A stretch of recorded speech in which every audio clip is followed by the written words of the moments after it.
त्यांचा राजा शाहूराजासमोर आम्ही आमची कैफियत मांडून साकडं घातलेलं आहे। मला आता राज्यकर्त्यांना एवढाच इशारा द्यायचा आहे की जर आमच्या जमिनीकडे वाकड्या डोळ्यानं बघण्याचा प्रयत्न कराल तर डोळा काढून हातात देऊ।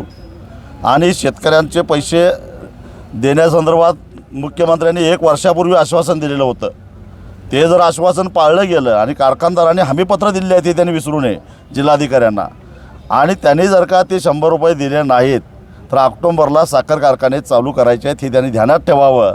आम्हाला डिवचण्याचा प्रयत्न केला तर दंश केल्याशिवाय सोडणार नाही, एवढंच मी सांगतो। या तुमच्या कैफियत यात्रेच्या निमित्तानं रविकांत तुपकरनी आज टीका केलेली आहे की कैफियत यात्रा आणि तुमची विधानसभा निवडणूक तुम्ही राज्यातल्या विधानसभेच्या नव्हे देशातल्या विधानसभा निवडणुका लढवू शकतात राजू शेट्टी। कुणी काय म्हणतं याच्याशी मला काही देणं घेणं नाही, मी माझं काम करतोय।